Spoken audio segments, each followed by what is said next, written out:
Thanks once again for dropping by the channel. If you like the content, if you're new to the channel, please hit subscribe, share the video if you enjoyed it, if you felt it was useful.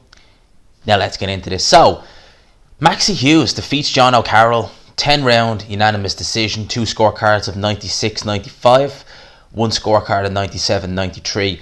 This is an upset, I think it's fair to say. Maxie Hughes, British level fighter. Jono Carroll coming off a good win over Scott Quigg. Okay, fair enough, it was a shot to pieces over the hill, Scott Quigg.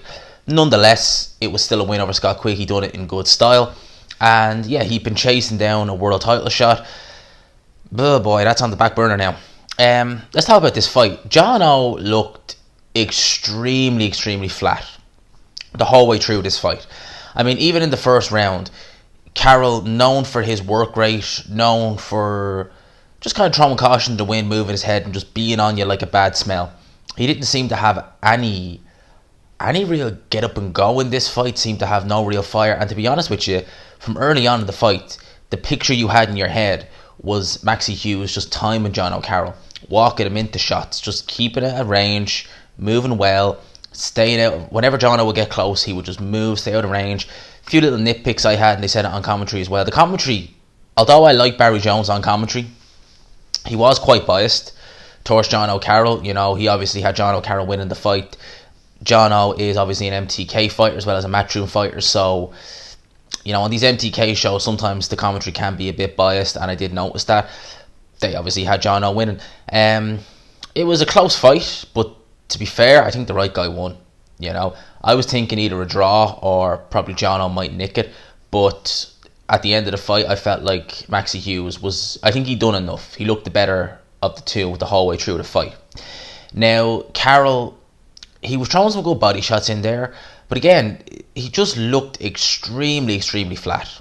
I was seeing comments in the live chat, because this was obviously streamed on the IFL, and people were saying that Carroll looked like he was on the decline, he looked shot, and I had to agree, he looked just off. Now, the commentary team, before the fight even started, mentioned the fact that over Carroll's last, 4 fights or something, I think? Yeah, he said 4 fights. He's gone 45 rounds. That's just in the fights alone, altogether. That's not including the rounds in sparring, the training camps, etc, etc. So, even though Jono isn't that old, I think he's only 27, 28, you got to imagine there's miles on the clock there. Definitely. And he's someone who, he's not afraid to take a couple of shots so he can throw his own.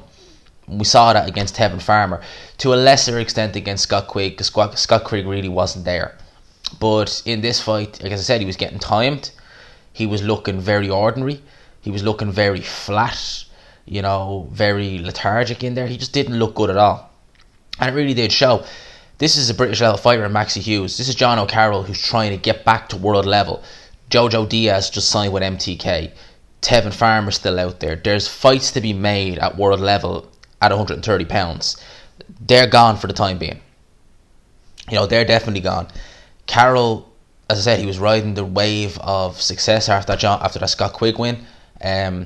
He's been brought back down to earth. I would imagine that, I actually think that fighting behind closed doors might have hindered him, because for the last few years, Jono Carroll has been fighting for crowds, decent sized crowds, and I think the crowds have been something that have really, uplifted him. Even when he fought in Manchester, there was a good few dubs out there, there was a good few people from Ireland out there, so there was still a fan base for Carroll. Now, he's not a massive name or anything like that, but he has a fan base. He's used to fighting with crowds, and I think the crowds do urge him on. I think the fact there was no crowds here, it was very quiet in the arena, I don't think that helped Jono Carroll, to be fair. I think that if anything, that hindered him. And yeah, I think that might have been one of the reasons why he was flat. Another reason why I think he was flat is just because even though he's young, he's not got that many miles in boxing. As I said, he's been a lot of rounds in a lot. The Tevin Farmer fight was tough. He took some shots in there. He was hurt a couple of times in that fight. Near the end, actually, I remember him being buzzed pretty badly against Tevin Farmer. Farmer's not a noted puncher, by the way. So, I think maybe it was a mixture of things. And maybe Jono Carroll, maybe he's just not that good. I know that sounds bad, but he was beating guys like Declan Geraghty. Declan Geraghty is a nobody. I mean, that's fair to say. So when you're beating guys like them, and then you're going on to world level, Declan Geraghty's not even British level. You know, he's probably English level at best. So when you're beating guys like that, then going to world level, it's kind of getting the you don't know where exactly you are. Yeah, Jono can hack it at world level to an extent. You know, Tevin Farmer's not the very best, to say the least. So now he's coming back down to British level, and we're seeing really the holes in Jono Carroll now. You know, we're seeing the holes in him. So I don't know, it could be a long road back. But for Maxie Hughes, you know, this has opened a couple of doors for him. Definitely. Be interesting to see.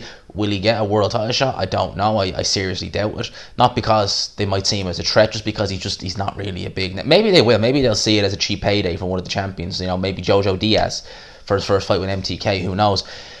But yeah, Maxie Hughes, good little win. I thought he deserved to win. Personally, that's what I thought. I thought he deserved to win. So those are my thoughts on this. Let me know yours down below. I hope you enjoyed this video. If you did, please leave a like, subscribe, of course, if you are new. And as always, people, I will talk to you